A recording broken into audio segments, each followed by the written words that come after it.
गुरु प्यारी साध संगत, बहुत भाग्य से आज ये मौका मिला है सत्संग की इस पावन घड़ी पर हम बैठ करके संतों महापुरुषों के जीवन को याद कर रहे हैं।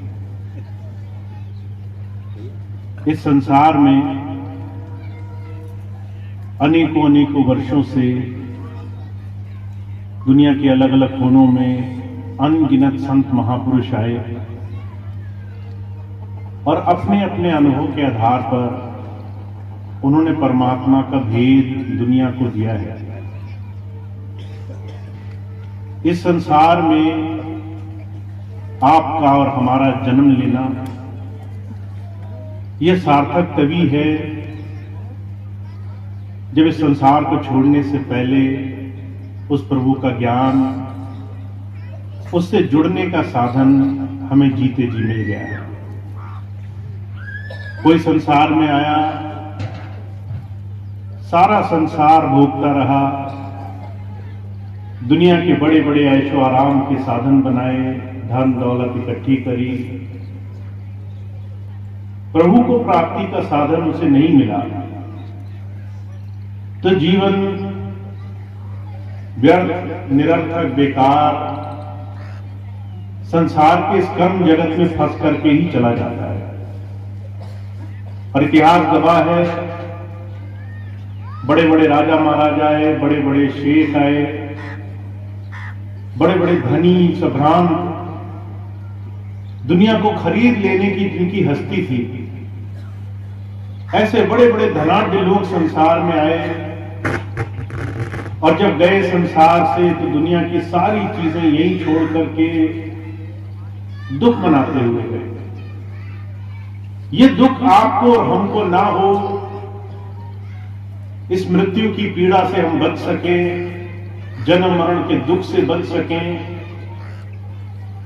ये एक बहुत बड़ा कारण होता है जिसके लिए संत, प्रभु प्राप्त योगी हमें हमारे जीवन में नाम और दीक्षा देते हैं। महाराज जी कहा करते थे, आज तक मृत्यु की पीड़ा, मौत का दर्द कोई कहीं को बयान नहीं कर पाया है। वेदों शास्त्रों में बयान किया गया है, अगर आपके एक कांटा लग जाए, उस कांटे की पीड़ा हमें इतनी मालूम पड़ती है कि हम कोई काम नहीं कर सकते, 24 घंटे ध्यान उसी में लगा रहता है। ऐसे अनगिनत पीड़ाओं का उस वक्त हमें एहसास होता है, जहां जहां हमारा मन आसक्त है, जुड़ा है, वो तमाम चीजें पीड़ा का कारण बन जाती है। अगर हमने घर बनाया, घर पीड़ा का कारण बनेगा। अगर बच्चे पीछे छूट रहे हैं तो बच्चे पीड़ा का कारण बनेंगे। अगर खूब पैसा कमाया पर खर्च नहीं कर पाए तो ये मन में पीड़ा का कारण बनेगा। अर्जुन कहा करते थे, किसी मरते हुए इंसान को जब हम देखते हैं हमें ये दिखाई नहीं देता। अंदर से दुनिया को छोड़ने की पीड़ा, घर परिवार को छोड़ने की पीड़ा, शरीर से जुड़ी हुई दुनिया की तमाम वस्तुओं से, इन तमाम चीजों में आसक्ति में जुड़ा हुआ इंसान कभी खुशी से, सुख से संसार नहीं छोड़ता। ये बात संतों महापुरुषों ने जान ली है और वो जानते हैं कि दुनिया में जब तक हमें विषय में, भोगों में, दुनिया के विकारों में, दुनिया की नाशवान चीजों में हमें सुख की आशा रहेगी, तब तक हम संसार में दुखी रहेंगे। इसलिए कबीर साहब ने बड़े साफ लफ्जों में कहा है, दुनिया में हर एक चीज मन बुद्धि के आधार पर जो भी हमें दिख रही है, वो सिर्फ और सिर्फ सुखों की एक उम्मीद, एक आशा से हमें संसार के भूल भुलावे में ले जा रही है। कहा, कोई तन दुखी, कोई मन दुखी, कोई चित्त उदास, एक एक दुख सबन को सुखी संत का। तन से भी दुख है, मन से भी दुख है। अगर दुनिया की बड़ी से बड़ी चीजें मिल गई तो भी उसमें सुख नहीं मिल रहा है। हुजूर कहा करते थे, आपको अगर एक सुखी इंसान मिल जाए तो आप उसको धन्य मानना। महाराज जी मिसाल फरमाया करते थे, एक बार एक राजा उसके मन में आई कि कैसे मेरा जो कष्ट है, मेरी पीड़ा है वो दूर हो। उसने वे जो बहुत बड़े बड़े अपने हकीम, बड़े बड़े वैद्य, बड़े बड़े डॉक्टरों को बुलाया, उससे पूछा मुझे बहुत तकलीफ है, इसका इलाज कैसे हो। जब ये बात कही तो वैद्यों ने देखा कि राजा को तकलीफ कुछ नहीं है, बीमारी कुछ नहीं है, मन में वियोग लगा हुआ है, कोई चीज अच्छी नहीं लग रही, हर एक चीज बुरी लग रही है। अब अगर मन में रोग लग जाए तो क्या इलाज हो सकता है? शरीर में कष्ट हो कोई दवा दे दे, अगर चोट लग जाए तो कोई मरहम पट्टी कर दे। मन में अगर विकार आ जाए, मन में अगर कोई बात चूक जाए तो उसकी दवा क्या है? सारी दुनिया शरीर के दर्दों का इलाज ढूंढ सकती है, मन की पीड़ा का इलाज किसी के पास नहीं है। राजा ने बहुत पूछा, वैद्यों ने देखा राजा को जो है परेशानी कुछ नहीं, पर अब कैसे बोले कि आपको कोई तकलीफ ही नहीं है। राजा गुस्सा हो गया तो भी दंड देगा। तो जो है बहुत सोचने के बाद सारे वैद्यों ने, हकीमों ने एक दूसरे से पूछा, कोई इलाज बताओ, नहीं तो सबकी जान जाएगी। सबने आपस में पूछा।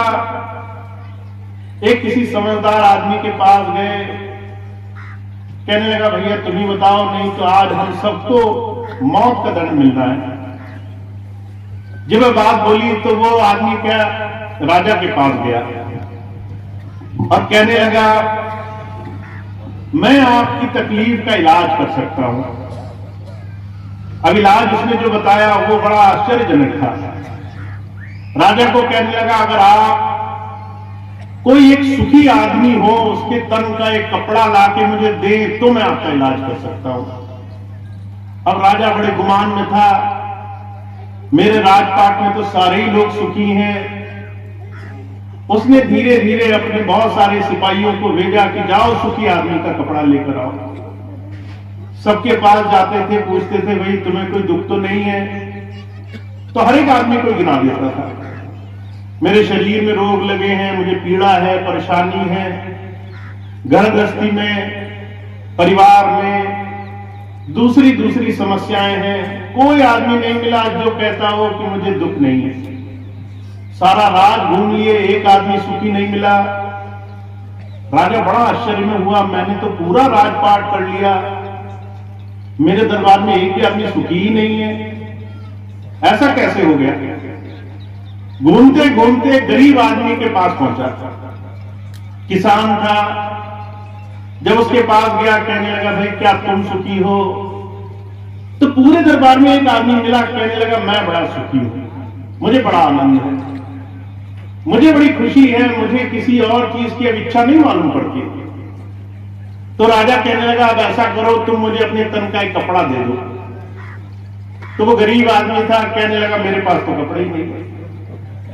जिसके पास दुनिया की तमाम चीजें हैं, उसको सुख नहीं मिल रहा, उसकी दुनिया में किसी को तलाश नहीं। और जो सुखी है, जो तृप्त है, संतुष्ट है, जिसको जीवन में जो मिल रहा है उसमें वो पर्याप्त है उसके लिए, तो जो कहा करते थे उसके पास दुनिया की कोई भी चीज ना हो तो भी वो संसार में सभी से धनवान है। जब संत आते हैं वो हमें यही भेद जीते जी समझाने के लिए आते हैं। दुनिया की तमाम चीजों के पीछे आज हम जाने अनजाने दौड़ लगा रहे हैं, चाहे हम इस बात को माने या नहीं माने। हमें संत मिल जाते हैं, अध्यात्म पथ मिल जाता है, नाम मिल जाता है, पर हमारी जो दिनचर्या है वो दुनिया के पीछे दौड़ रही है।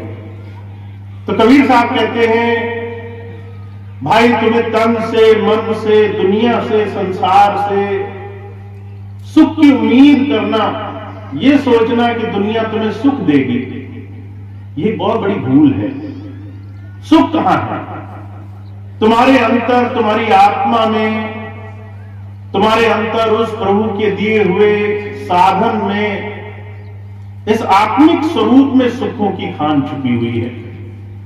पीपा जी महाराज हुए, वो कहते हैं जो ब्रह्मंडे सोई पिंडे, जो खोजे सो पाए, पीपा प्रणवय परम तत्व को सद्गुरु हुए लखाए।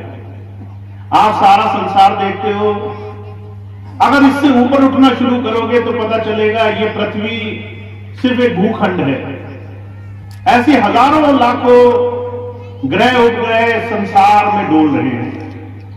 हम रात को ऊपर आंखें उठा के देखते हैं, तारे दिखाई देते हैं, चंद्रमा दिखाई देता है।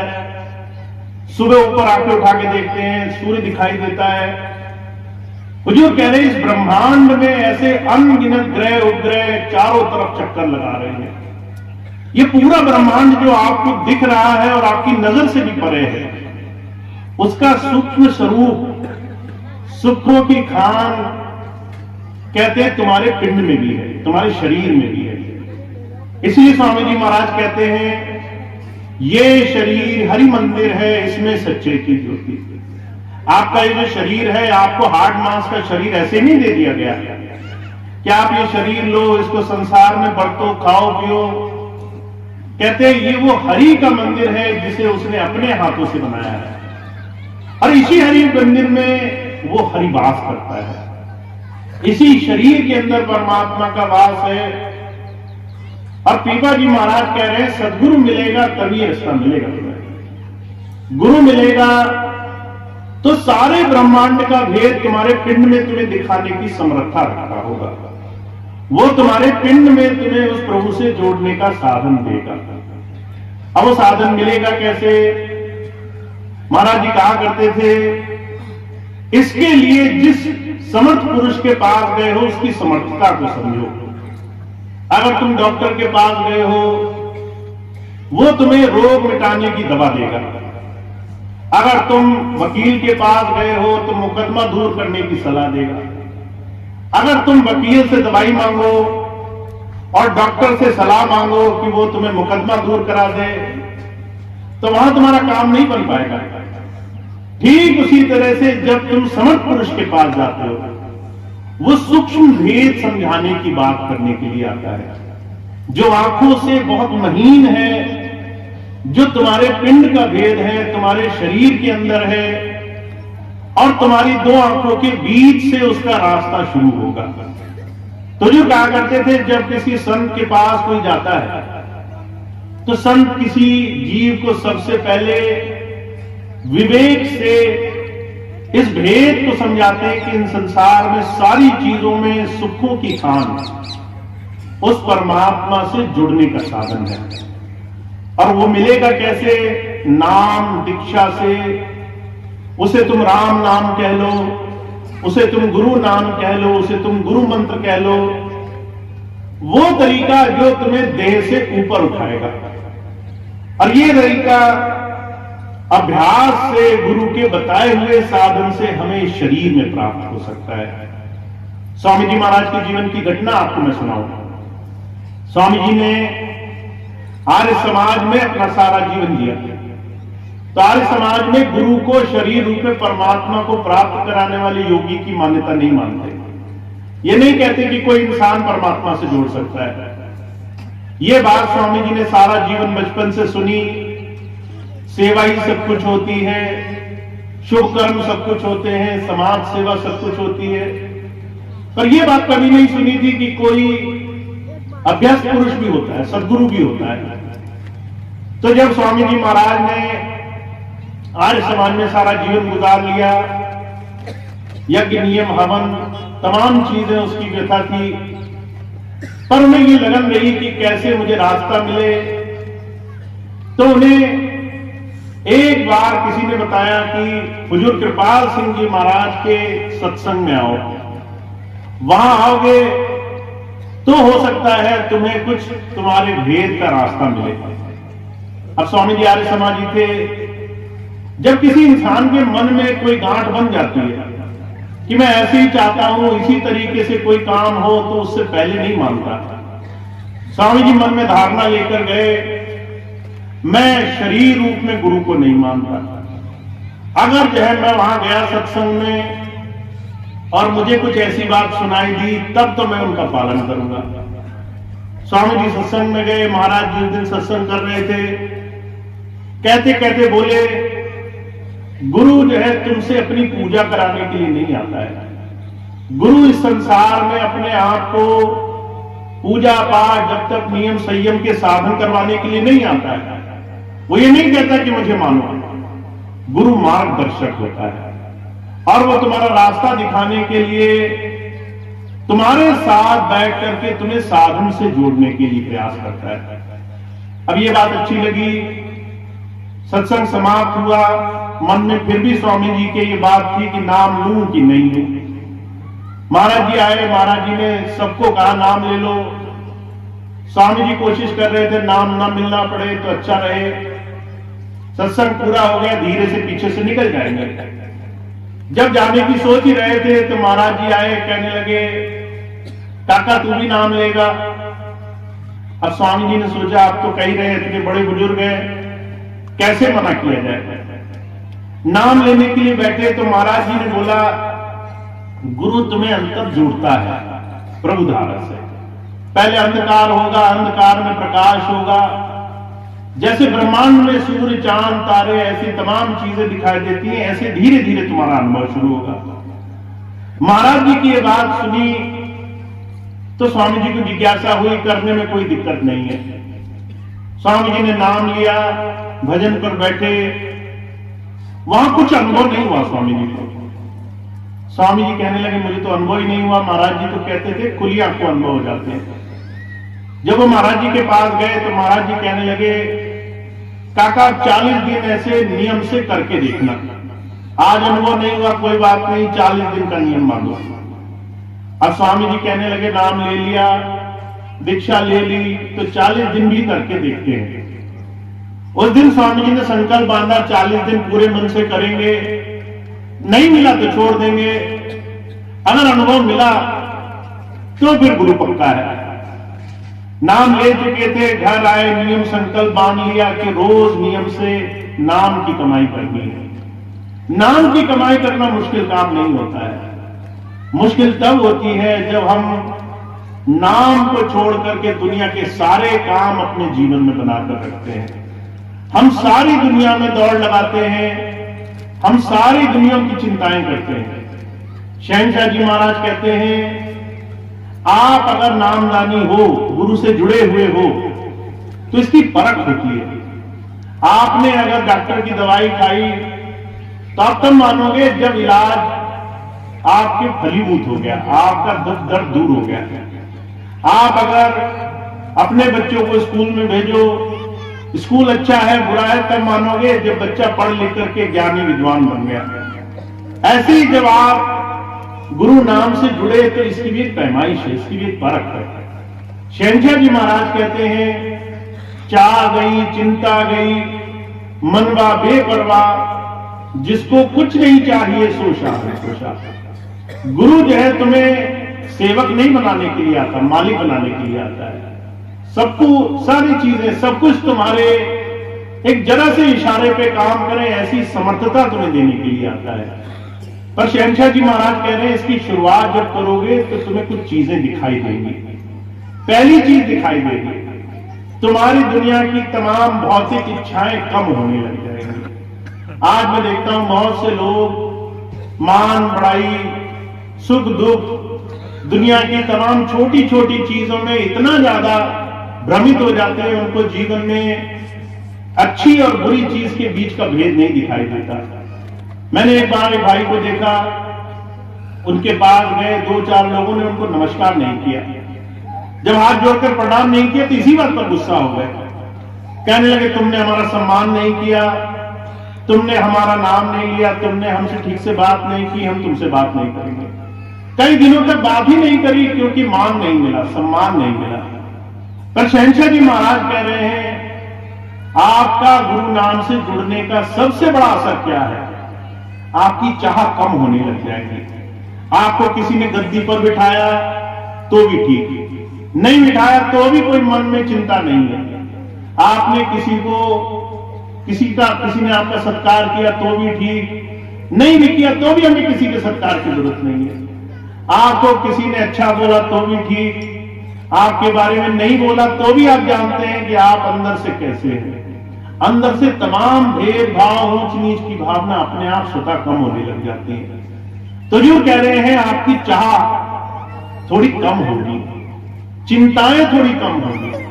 आज अगर हमारे अंदर चिंता लगी है कि हमारे बच्चों का कल क्या होगा, हमारे शरीर का क्या होगा, हमारा भविष्य कैसा होगा, हमारे मकान बनेंगे नहीं बनेंगे, जमीन जायदाद बढ़ेगी नहीं बढ़ेगी, तो जो कहते हैं ऐसी तमाम चिंताएं आपको गुरु पथ पर चलने से रोकती हैं। ये तमाम चिंताएं बाधक हैं। जब आप नाम लेने बैठोगे तो यही सारी चीजें आपके दिमाग में घूमेंगी। बहुत से लोग ऐसे हैं जब ध्यान करने बैठते हैं तो या तो उनको दुनिया याद आती है, दुनिया की चीजें याद आती है। कई बार तो ऐसी चीजें याद आती है जिनका कोई लेना देना नहीं, फिर भी तमाम चीजें हमारे मन को बांध करके हमें गुरु पथ से अलग ले जाती है। स्वामी जी महाराज अक्सर एक छोटी सी मिसाल फरमाया करते थे। एक आदमी था, उसको स्वामी जी ने नाम दिया, कहने लगे ऐसा करना, रोज ध्यान पर बैठना। जब वो घर गया, ध्यान पर बैठा, तो जो है अचानक उसके दिमाग में बात आई कि आज से कुछ दिन पहले एक पड़ोसी मुझसे कुल्हाड़ी ले गया था उधार। वो कुल्हाड़ी जो है वापिस नहीं करी अभी, पर नाम नहीं याद आ रहा कौन सा पड़ोसी ले गया था। अब ध्यान करने बैठे, धीरे से ध्यान कुल्हाड़ी में गया, कुल्हाड़ी लेने वाले पर गया, ध्यान से उठ बैठे, कहने लगे कुल्हाड़ी है जब तक तब तक ध्यान नहीं बनेगा, अगले दिन बैठूंगा ध्यान पर। अगले दिन फिर ध्यान पर बैठा, फिर वही कुल्हाड़ी याद आए। धीरे धीरे महीना गुजर गया। अगले महीने जब सत्संग गया वापस स्वामी जी के पास, कहने लगा स्वामी जी नाम क्या दिया आपने, बड़ी मुसीबत हो गई। ध्यान पर बैठता हूं, कुल्हाड़ी याद आती है कि किसी को दी थी, वो आज तक लौटाने नहीं आया। स्वामी जी उस समय कुल्हाड़ी जरा सी मिलती थी, कुछ पैसों की, आज से 40 साल पुरानी बात है। स्वामी जी कहने लगे अरे भाई 2 कुल्हाड़ी और ले लेता, कितने की आती है? कहने लगा ले तो चुका 5, पर जो वो कुल्हाड़ी जो मैंने दी थी वो मेरा पीछा नहीं छोड़ रही। महाराज जी कहा करते थे ये मन गति ऐसी है, अगर तुम इसे संसार की 4 चिंताओं में लगा रहे हो तो सीधी निशानी है तुम्हारा ध्यान गुरु की तरफ नहीं जुड़ रहा है। तो शहंशाह जी महाराज कहते हैं तुम्हारी चिंताएं कम होगी, तुम्हारी चाह कम होगी, मन में बेपरवाही आएगी, मन में घबराहट नहीं होगी, मन एकदम निश्चिंत रहेगा। ये भरोसा होगा, ये विश्वास होगा कि मेरे सारे काम तो अपने आप बने हुए हैं, सिर्फ समय आने की देर है, वो समय आएगा और मेरे काम बन करके मेरे सामने आ जाएंगे। तो जो कहा करते थे जब कोई गुरु नाम लेता है विश्वास से, भरोसे से, मन में दृढ़ता से, हिम्मत से, उसके अंदर ऐसी एक सच्चाई का रास्ता बनता है जिससे उसके मन गति पे थोड़ा सा ठहराव आना शुरू हो जाता है। तो जो इसी बात को बार बार कह रहे हैं, कहते ये रास्ता आपको गुरु सिखाने के लिए आया है, ये व्यवहारिक है। जैसे आपने खाना खाया, पेट अंदर से ये जवाब देगा पेट भर गया। आप 10 दिन खाते रहो, पेट से जवाब ही ना आए तो उस खाना खाने का क्या फायदा है। हुजूर कहा करते थे गुरु नाम से जुड़े तो आपके जीवन में बाहर बदलाव आना शुरू हो जाएगा, परिवर्तन आना शुरू हो जाएगा। और यही निशानी है कि आप सही तरीके से गुरु नाम में जुड़े हो। तो इसीलिए पीपा जी महाराज कहते हैं आपके पिंड में, आपके शरीर में उस प्रभु से जोड़ने का साधन 2 आंखों के पीछे जहां माताएं बिंदी लगाती हैं, भाई तिलक लगाते हैं, वहां जुड़ करके वहां तक शरीर में सिमटाव की स्थिति बना करके गुरु कराने के लिए आया है। और ये आप कैसे करोगे? रोज रोज प्राण शक्ति से, रोज रोज अपने ध्यान से, रोज रोज अपने विवेक से गुरु के नाम से जुड़ने का साधन बनाया है। तो जब जब संत आते हैं वो कहते हैं आपके जीवन का सबसे सुंदर, सबसे अनोखा जो साधन है वो है अपने जीवन में प्रभु नाम की कमाई के साथ जुड़ना। और जो कहा करते थे ये सुंदर मौका सिर्फ गृहस्थ लोगों को दिया गया है। वो लोग जो घर गृहस्थी में हैं, जो बाल बच्चों का पालन पोषण करते हैं, कारोबार करते हैं, जो संसार में सिर्फ और सिर्फ घर बार छोड़कर जंगलों में जा रहे हैं, उनके लिए रास्ता नहीं है।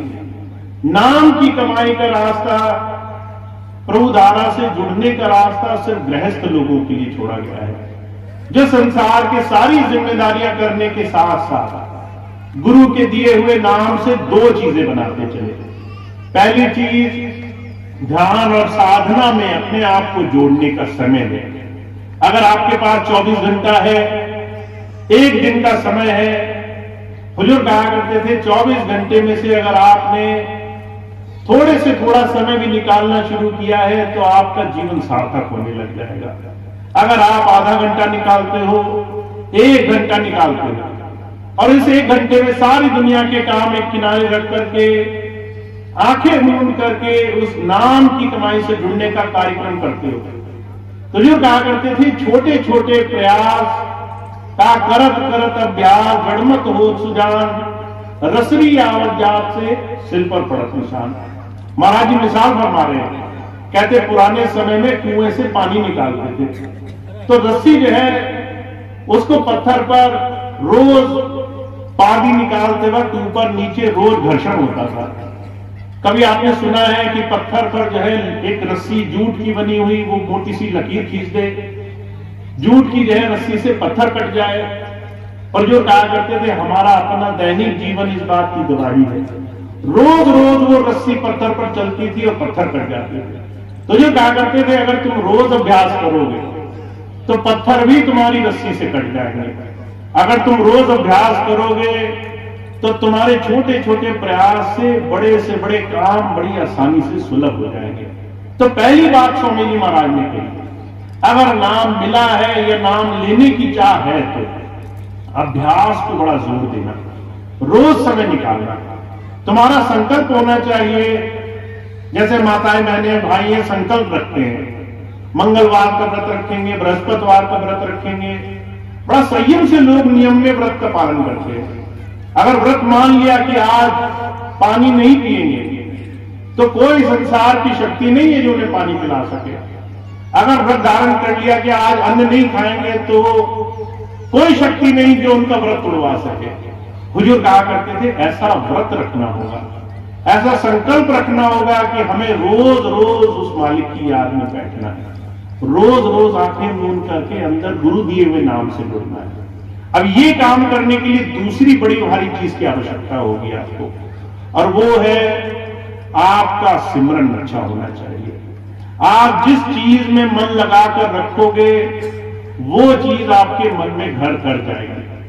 अगर आप 24 घंटे चिंताओं में लगे हो, कारोबार में लगे हो, फिक्र में लगे हो, भूत भविष्य वर्तमान किसी भी चीजों में आपका मन लगा हुआ है, तो जब आंखें मूंदकर ध्यान पर बैठोगे तो यही मन की सिमरन शक्ति आपको फंसा कर रखेगी। दुनिया का सिमरन किया है तो दुनिया याद आएगी, अगर मालिक का सिमरन किया है तो मालिक याद आएगा। तो जो कहा करते थे सिमरन बहुत बड़ी शक्ति है। आप अगर खाना बना रहे हो मन से सिमरन कर सकते हो, आप सड़क पर चलकर जा रहे हो सिमरन कर सकते हो, आप अगर सुबह उठे हो सिमरन कर सकते हो, शाम को सिमरन कर सकते हो, आप दुनिया के किसी भी काम में सिमरन कर सकते हो। और जो कहा करते थे सिमरन की ये खूबसूरती है, पहले आप करोगे तो जबान से करना पड़ेगा।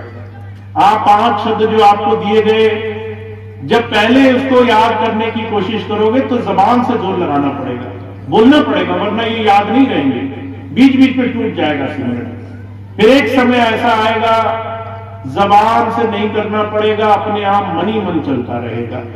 आप जो है चाहे कितनी भी कोशिश करो, आप दुनिया का कोई भी काम करो, मन ही मन वो सिमरन चलता रहेगा। हुजूर कहा करती थी उसकी एक तीसरी अवस्था आएगी, वो ये कि आपको खबर भी नहीं लगेगी, आपका हर वक्त हर घड़ी मन सिमरन में लगा रहेगा। तो जो कहा करते थे ये 3 सीढ़ियां हैं, अगर आपको सिमरन खूब अच्छा करना है तो आपको अपनी दिनचर्या में थोड़ा थोड़ा समय निकाल करके, चाहे कोई भी काम कर रहे हो, उसमें 5 नाम का सिमरन, उसमें याद गुरु की तरफ जोड़ करके दुनिया की चिंताओं से अलग हट करके थोड़ा थोड़ा समय देने में काम बनेगा। तो जो कहा करते थे इस मन गति को रोकने के लिए, इस मन को चिंताओं से बचाने के लिए, इस मन को संसार की तमाम बातों से बचा कर रखने के लिए संतों ने सिमरन जारी करा है। तो वो बड़े भाग्यशाली होते हैं जिन्हें सदगुरु का साथ मिल जाता है, नाम मिल जाता है, नाम से इस जीते जी प्रभु धारा से जुड़ने का साधन मिल जाता है। ये साधन आप में से बहुत से भाई बहनों को मिला है, वो बहुत भाग्यशाली हैं, बहुत बहुत समय से गुरु के दिए हुए नाम से जुड़े हुए हैं। अब इस नाम सिमरन को रोज रोज बनाकर रखना है। मैं बार बार इसलिए कहता हूं, अभी 2 साल पहले बहुत बड़ी महामारी हुई, आपने सब देखा, सारा विश्व वो अपने अपने कमरों में बंद होकर के रह गया। लोग घर से बाहर निकलते हुए घबराते थे, घर से बाहर निकलने में लोग नहीं गए, रिश्तेदारियों में नहीं गए, खुशी में नहीं गए, गम में नहीं गए, किसी से मिलते हुए लोग डरते थे कहीं ऐसा ना हो हमें रोग लग जाए और हम भी ना जाने किसी ऐसे रोग के कारण चलते फिरते शरीर छोड़ दें। मौत का ऐसा भय इस पूरी शताब्दी में कभी और नहीं हुआ लोगों को। ऐसे समय में मैंने देखा वो लोग जो परमात्मा को मानते नहीं थे, वो सुबह शाम भजन सिमरन करने लगे। मैंने देखा वो लोग जो नाम तो ले चुके थे, नाम में भूले बैठे थे, सुबह शाम याद करने लगे। मैंने देखा वो लोग जो घर से सत्संग में नहीं जा पाते थे, फोन उठा उठा करके सत्संग करने लगे। चाहे दिन में 2 सत्संग मिले, 4 सत्संग मिले, सत्संग से जुड़ना शुरू कर दिया, प्रार्थना करनी शुरू कर दी, भजन करना शुरू कर दिया। इस मौत की पीड़ा के आगे, मौत के भय के आगे सबने प्रार्थना शुरू कर दी। पर जैसे ही पता चला कि इसकी तो दवाई है, ये रोग दूर हो सकता है, सब काम किनारे छोड़कर फिर वही दुनिया की चिंताओं में लग गए कि 100 साल बाद क्या होगा, हमें तो वो दुख सताया जा रहा है। तो जो कहा करते थे इस बात को भूलना नहीं है। हमारे जीवन में जो क्षण हमारे हाथ में है और जो समय मालिक ने हमें दिया है, वो समय ही हमारे लिए सबसे कीमती है। इसमें आप चिंता भी कर सकते हो और चिंतन भी कर सकते हो, चर्चा उस प्रभु नाम की भी कर सकते हो और दुनिया के अनगिनत भोगों और सामानों की भी कर सकते हो। तो ये बात सिर्फ गुरु सिखाता है कैसे मन को रोकना है और कैसे उस प्रभु नाम के चिंतन में, उस याद में अपना समय गुजारना है, चिंताओं में समय बचा लेना है। तो आप सब बहुत भाग्यशाली हैं, स्वामी जी का नाम मिला हुआ है। इस नाम को खूब कमाइए। जितना जितना आप समय दे दोगे, जितना जितना आप संकल्प धारण कर लोगे, उतना उतना आपको इसका लाभ मिलेगा। दूसरी बात यह है कि आपको सत्संग मिला हुआ है, सत्संग में खूब खूब अपने जीवन को जोड़कर रखिए। महाराज जी कहा करते थे सत्संग जो है साबुन की तरह होता है। जैसे साबुन अगर गंदे कपड़े पर लगाओ मैल कट जाती है, ऐसे सत्संग अगर मिल जाए तो मन की मैल कटने लग जाती है। मन के हजारों विषय विकार अपने आप ढीले पड़ने लग जाते हैं। तो अगर सत्संग मिले, सत्संग जरूर करा करिए। सत्संग में बैठ करके गुरु चर्चा जितनी आपने कर ली, उतना ज्यादा आपका भजन सिमरन नाम लेना आसान हो जाएगा, उतना ज्यादा गुरु के दिखाए हुए रास्ते पर चलना आसान हो जाएगा। तो आप बहुत भाग्यशाली हैं जिन्हें नाम मिला है, वो खूब खूब हर रोज संकल्प लेकर नाम की कमाई करें। चाहे थोड़ी देर बैठे, आप 10 मिनट बैठे, ना करने से वो अच्छा है। अगर आप 10 मिनट बैठ सकते हैं तो उसको 20 मिनट करें। अगर आप 20 मिनट कर सकते हैं तो उसको आधा घंटा करें, बढ़ाने की कोशिश करें। और जब सिमरन कर लें तब ध्यान पर बैठे। जब सिमरन पूरी तरह से हो जाए तब ध्यान पर बैठे। अगर आप किसी से लड़ झगड़ कर आए, आंखें मूंद कर बैठ गए कि ध्यान करने का वक्त हो गया, ध्यान पर बैठोगे भी और ध्यान में मन नहीं लगेगा। इसीलिए पहले याद बनाओ, खूब मन में सिमरन करो, उसके बाद थोड़ी देर ध्यान पर बैठो। जब आप ये 2 काम करने लग जाएंगे तो आप देखेंगे आपकी सारी चिंताएं, सारी परेशानियां, सारी दुनिया की ऐसी चीजें जो आपके मन को परेशान करती हैं, वो अपने आप पे से अपना असर खो देंगे और आप ऐसे रहोगे। हुजूर कहा करते थे कि कोई सत्संगी होता है, उसकी एक बहुत सुंदर पहचान होती है। कहा जैसे जल में कमल निरालम मुर्गा ए निशाने, सूरज शब्द भव सागर तरिए नानक नाम रखा गया। कहते जैसे जल में मुर्गा भी एक पक्षी होता है, वो पानी के अंदर रहता है। जब पानी से उड़ता है तो उसे अपने पर नहीं सुखाने पड़ते, वो पानी से निकलते ही उड़ जाता है। कहते जैसे कमल होता है, कीचड़ में रहता है, पर कीचड़ में रहने के बाद भी उसकी पंखुड़ियों पर कीचड़ का एक छोटा सा भी लेश मात्र असर नहीं होता। कहते ऐसे ही सत्संगियों को हो जाना चाहिए। वो सूरत से शब्द को ऐसा जोड़ ले, गुरु नाम से रोज रोज मेहनत करके अपने आप को ऐसा जोड़ ले कि दुनिया की 1000 जगह हाहाकार मची हो, लोग एक दूसरे को चाहे कितना ही संसारिक दृष्टि से देखते हो, हमें चिंता ही न हो और हम ऐसा गुरु नाम में रंगे हो कि हमें सिर्फ विश्वास रहे, उस मालिक पर भरोसा रहे और हम अपने आप को उस विश्वास से जोड़ करके जीवन गुजारें। तो आप और हम इस रास्ते से लगे हैं, खूब प्रेम से रोज अपने आप को अभ्यास से जोड़ना है। तो ये स्वामी जी की थोड़ी सी बात थी जो मैंने आज आपकी सेवा में रखी। आप सभी भाई बहनों का बहुत बहुत धन्यवाद है। मैं बार बार ये कहता हूं, बार बार ये कहता हूं, स्वामी जी की संगत में एक राजस्थान की और दूसरी पंजाब की संगत, वो इस वक्त सबसे ज्यादा अच्छे नंबर पर है, खूब आगे बढ़ रही है।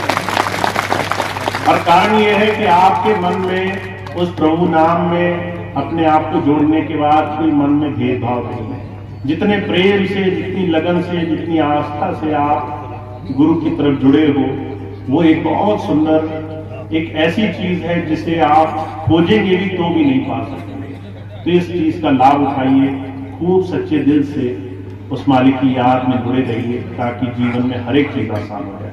तो इतनी बात थी। अब आज का सत्संग कार्यक्रम समाप्त होगा। प्रसाद की व्यवस्था है, सभी भाई बहन लंगर प्रसाद छकेंगे। यहाँ पर मासिक सत्संग होता है और यहाँ के मासिक सत्संग में जो भी भाई बहन, साप्ताहिक सत्संग होता है हर सप्ताह।